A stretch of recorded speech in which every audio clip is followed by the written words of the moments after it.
नमस्कार, आप देख रहे हैं हमारा खास बुलेटिन मेट्रो न्यूज। आपके साथ मैं हूं शंकर दत्त पंत। शुरुआत करते खबरों की एक बड़ी खबर आपको बता दें, गुरुग्राम से आ रही है, जहां पर कोरोना का कहर लगातार जारी है। बीते 24 घंटे में 4,435 नए केस सामने आए हैं।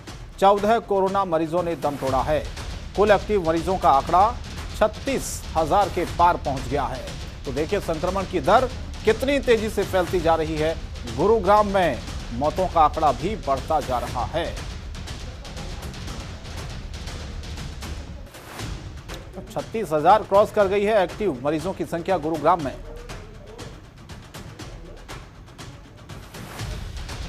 तो 4,435 नए केस 24 घंटे में सामने आए हैं। 14 कोरोना मरीजों ने दम भी तोड़ा है।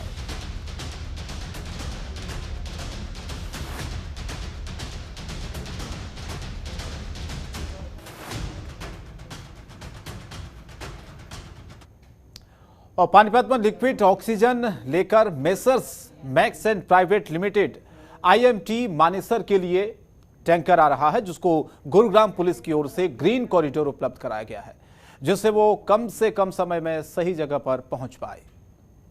तो ऑक्सीजन की जो किल्लत है उसको दूर करने के लिए प्रयास किए जा रहे हैं।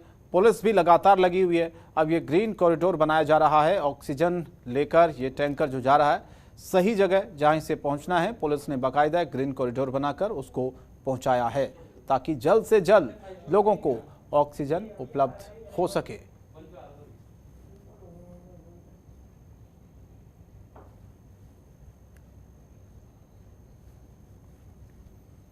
और दिल्ली के सरदार पटेल कोविड सेंटर में लगातार मरीज बढ़ते जा रहे हैं। इस कोविड सेंटर में मरीजों का इलाज चल रहा है और मरीजों के जो परिजन हैं वो यहां की व्यवस्था से खुश नजर आ रहे हैं, क्योंकि व्यवस्थाएं अगर सही होंगी तो जो परिजन हैं वो भी व्यवस्थाओं से खुश होंगे और साथ ही साथ जो लगातार बीमारी फैलती जा रही, संक्रमण फैलता जा रहा है, उसका भी कम होने का एक खतरा लगातार बना रहता, क्योंकि जिस तरह से ये बीमारी फैल रही है उससे ये डर है कि जो सिस्टम है, जो अस्पतालों में व्यवस्थाएं हैं, उससे लोग काफी नाखुश नजर आ रहे हैं। लेकिन ये अच्छी खबर हम आपको इस रिपोर्ट के जरिए दिखाना चाहते हैं।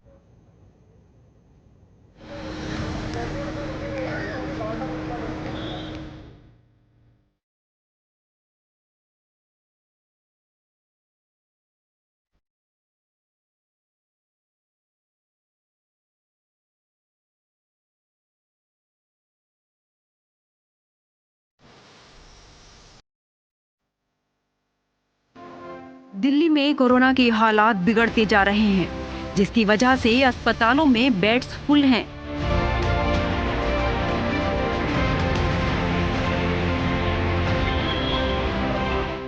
कई जगह मरीजों को इलाज नहीं मिल पा रहा है।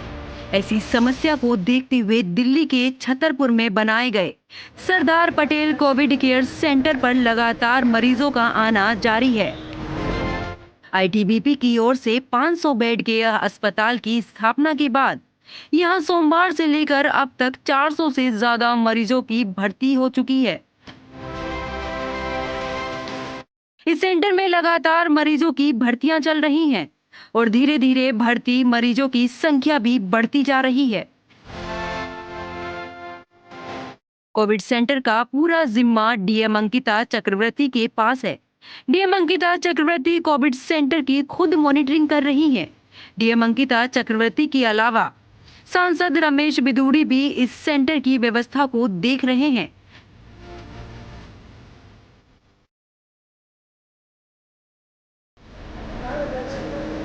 इसके अलावा दिल्ली सरकार के मैनेजमेंट के लोग भी यहां पर लगे हुए हैं।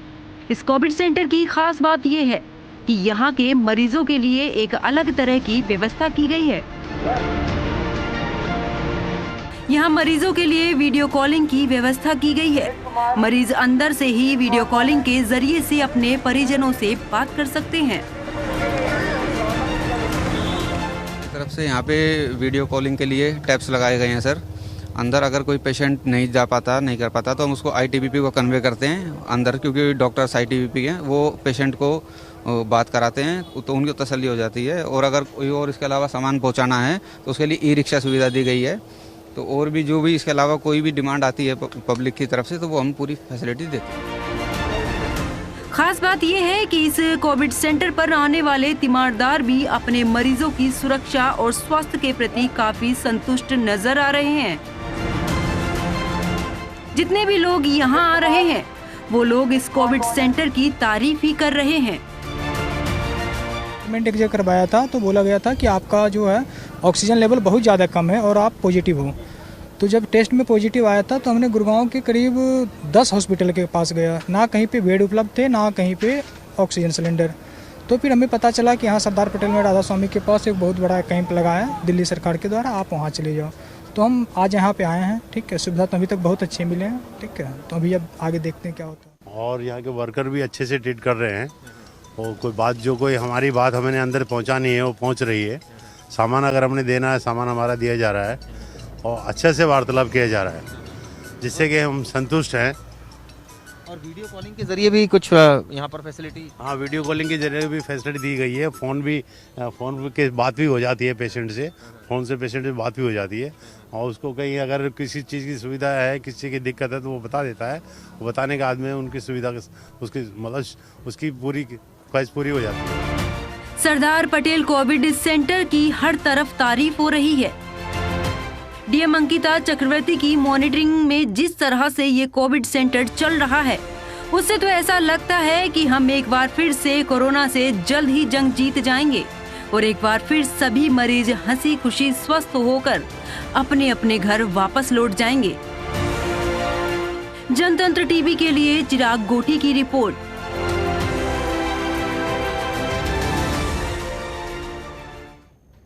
और इस वक्त क्या स्थिति है सरदार पटेल कोविड सेंटर की, इसका जायजा लिया हमारे एसोसिएट एडिटर चिराग गोठी ने। देखिए जरा आप।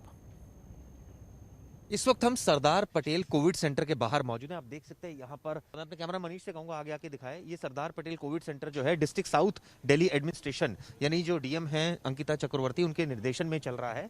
और बाकायदा यहाँ पर आप देख सकते हैं कि न सिर्फ डीएम साउथ बल्कि ये भी कहा जा सकता है कि जो लोकल एमपी हैं यहाँ के रमेश विदुड़ी, उनका भी सहयोग काफी मिल रहा है यहाँ पर। और जो पेशेंट माइल्ड कैटेगरी के उनका ट्रीटमेंट, काफी पेशेंट ठीक होकर भी यहाँ से जा रहे हैं। तो ये कहा जा सकता है कि अच्छी पहल है और आने वाले टाइम में जो बताया गया है कि जो फैसिलिटी है वो पूरी की जाएगी, यानी कि आईसीयू बेड्स भी यहाँ पर दिए जाएंगे। कुछ और पेशेंट्स के रिश्तेदार मौजूद हैं, उनसे बात करते हैं। मैम, किस तरह की फैसिलिटी है? बहुत अच्छी फैसिलिटी है। कल मैंने अपनी मदर इन लॉ को बहुत सीरियस कंडीशन में एडमिट करवाया था, मगर अब स्टेबल हैं।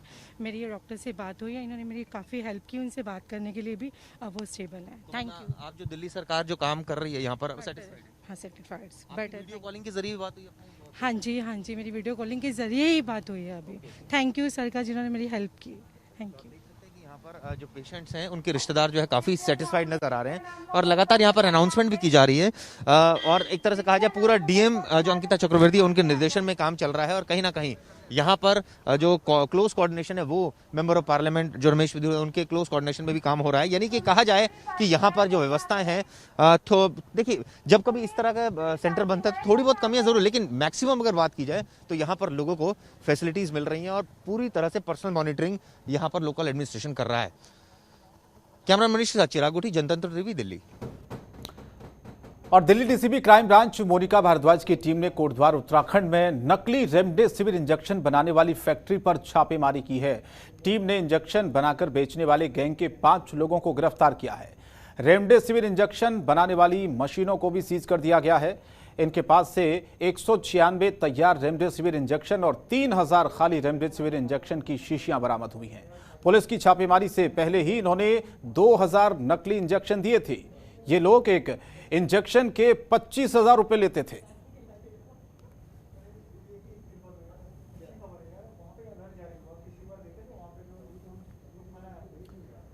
और दिल्ली में लगातार रेमडेसिविर इंजेक्शन की कालाबाजारी देखने को मिल रही है। सरोजनी नगर थाना पुलिस टीम ने छापेमारी करते हुए रेमडेसिविर इंजेक्शन के साथ 2 लोगों को गिरफ्तार किया है। इनके कब्जे से 10 इंजेक्शन बरामद हुए हैं।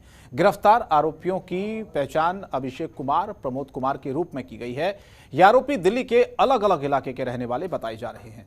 फिलहाल पुलिस इस पूरे मामले की जांच पड़ताल कर रही है और इन दोनों आरोपियों से पूछताछ भी कर रही है।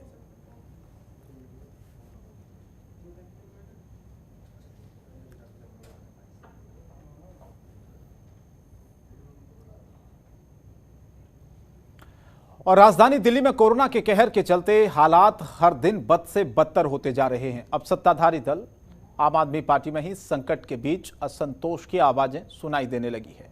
आम आदमी पार्टी के विधायक शेख इकबाल ने मांग की है कि राजधानी में राष्ट्रपति शासन लगना चाहिए।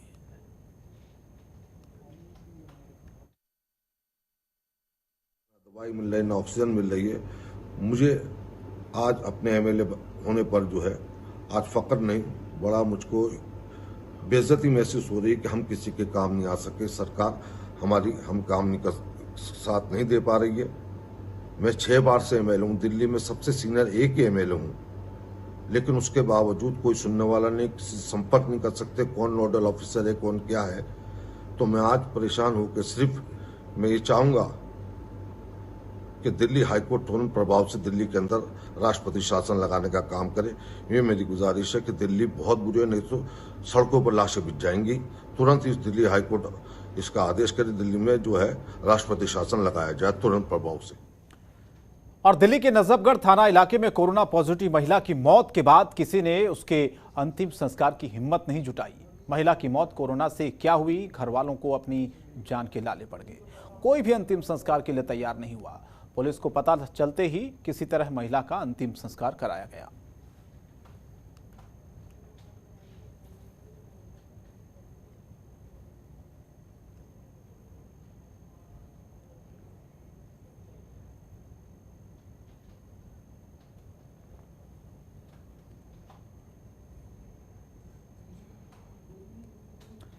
और खबर द्वारका से, जहां पर डीसीपी संतोष कुमार मीणा का यह कहना है कि 28 अप्रैल की रात को हमें एक निजी अस्पताल से कॉल आई थी और अस्पताल से आई कॉल पर किसी ने सूचना दी थी कि हमारी ऑक्सीजन खत्म होने वाली है और ऑक्सीजन आ रही है। चालक को पहुंचने में ट्रैफिक की दिक्कतों का सामना करना पड़ रहा है, जिसके बाद पुलिस हरकत में आई और एक ग्रीन कॉरिडोर बनाकर ऑक्सीजन के ट्रक को समय पर लाने में सफलता हासिल की। यह अस्पताल द्वारका का मशहूर अस्पताल आयुष्मान अस्पताल है, जो एक कोविड सेंटर में तब्दील है। ग्रेटर नोएडा के रबूपुरा थाना क्षेत्र के आचेपुर गांव में संदिग्ध परिस्थितियों में खेत में जला हुआ अज्ञात शव मिला है। आशंका जताई जा रही है कि पहचान छिपाने के लिए खेत में कटी हुई गेहूं की फसल में आग लगाकर युवक का शव जलाया गया है। शव मिलने से ग्रामीणों में दहशत का माहौल है।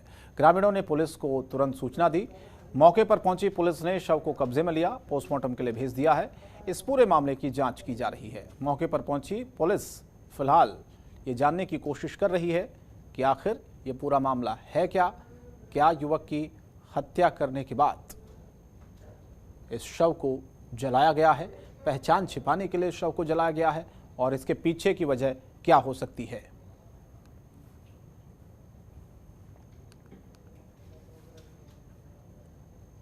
और ग्रेटर नोएडा में स्वास्थ्य सुविधा की पोल खोलता एक वीडियो वायरल हो रहा है। वायरल वीडियो में जिम्स अस्पताल के बाहर खड़ी गाड़ी में एक महिला इलाज के लिए तड़पती रही। महिला को जरूरी इलाज नहीं मिल पाया, जिससे महिला की मौके पर मौत हो गई। महिला के परिजन लगातार महिला को एडमिट करने के लिए अस्पताल प्रशासन से गुहार लगाते रहे, लेकिन महिला को अस्पताल में बेड तक नहीं मिला। महिला ने गाड़ी में ही आखिरकार दम तोड़ दिया।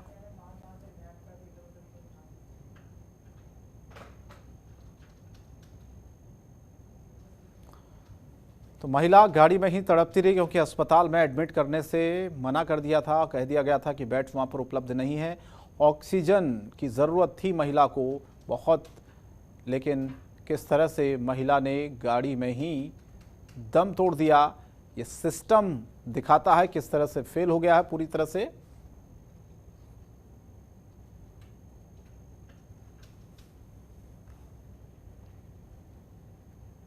और खबर उत्तर प्रदेश के गौतम बुद्ध नगर से है, जहां बढ़ते कोरोना संक्रमण को लेकर प्रशासन काफी सख्त हो गया है। जिले में 12 मई तक धारा 144 लागू कर दी गई है। आपको बता दें कि 30 अप्रैल से 12 मई तक ये सख्ती बढ़ाई गई है और अगर कोई उल्लंघन करेगा तो उस पर कार्रवाई होगी। आपको बता दें कि जिले में लगातार कोरोना संक्रमण के मरीजों में इजाफा हो रहा है, जिस वजह से प्रशासन ने अब ये फैसला लिया है।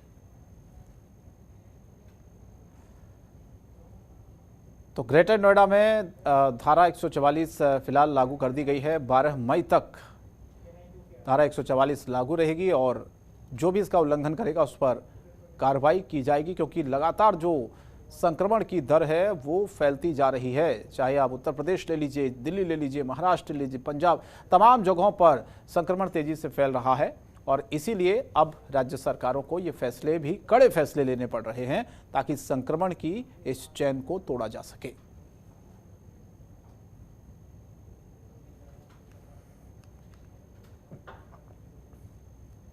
और वहीं नोएडा पुलिस को एक बड़ी कामयाबी हाथ लगी है। पुलिस ने रेमडेसिविर की कालाबाजारी करने वाले 3 आरोपियों को गिरफ्तार किया है।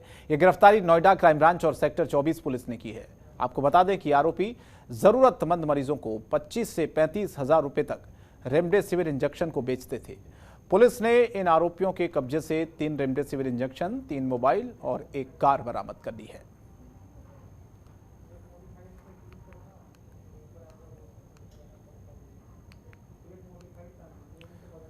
तो रेमडेसिविर इंजेक्शन की कालाबाजारी करते हुए इन लोगों को पकड़ा गया है। 3 आरोपी हैं जिनकी गिरफ्तारी हो चुकी है। तकरीबन 20 से 35 हजार रुपये में ये रेमडेसिविर इंजेक्शन को, दवाओं को बेचते थे, भारी मुनाफा कमाते थे और मजबूरी का फ़ायदा उठाते थे। इसीलिए पुलिस को ये सूचना मिली थी और तुरंत कार्रवाई करते हुए पुलिस ने इन तीनों आरोपियों को, जो कि इस कालाबाजारी में शामिल थे, उनको गिरफ्तार कर लिया।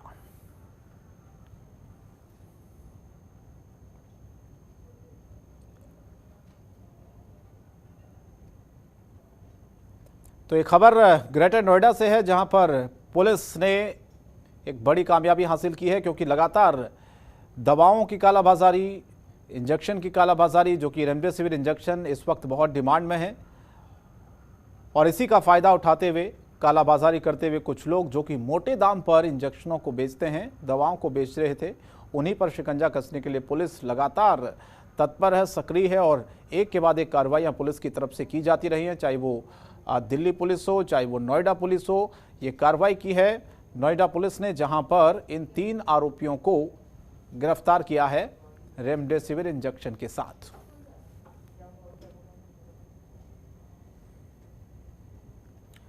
और गाजियाबाद के थाना लिंक रोड पुलिस की ओर से ऑक्सीजन की कालाबाजारी करने वाले का पर्दाफाश किया गया है। पुलिस ने एक शातिर को गिरफ्तार करने में सफलता हासिल की है।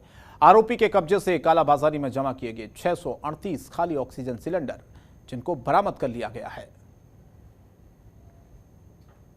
तो खाली ऑक्सीजन के सिलेंडर पुलिस ने एक शख्स के पास से बरामद किए हैं। और किस तरह से कालाबाजारी लगातार हो रही है। ऑक्सीजन को लेकर एक तरफ मारामारी मची हुई है, लोग मर रहे हैं, ऑक्सीजन सिलेंडर उन्हें नहीं मिल पा रहे हैं, लेकिन दूसरी तरफ कुछ लोग ऐसे भी हैं जो इस आपदा में ज़्यादा मुनाफा कमाने के चक्कर में लोगों की जान से इसी तरह खिलवाड़ करते हैं। ये देखिए आप, भारी तादाद में तकरीबन 600 ये सिलेंडर बताए जा रहे हैं जो कि शख्स के पास से बरामद किए गए हैं। फिलहाल इससे पुलिस पूछताछ कर रही है और एक ये शातिर जिसको गिरफ्तार किया पुलिस ने, हालांकि और भी लोग इसमें शामिल हैं जिनसे पूछताछ के बाद ये खुलासा होगा कि कौन कौन लोग इस पूरे गोरख धंधे में शामिल हैं। तो गाजियाबाद में ये ऑक्सीजन की कालाबाजारी का पर्दाफाश पुलिस ने किया है। तकरीबन 600 से ज़्यादा इस सिलेंडर जो आप तस्वीरें देख रहे होंगे, जिनको पुलिस ने बरामद कर लिया फिलहाल, और इस आरोपी को गिरफ्तार किया है। इससे पूछताछ हो रही है कि बाकी कितने लोग इस पूरे नेक्सस में शामिल हैं।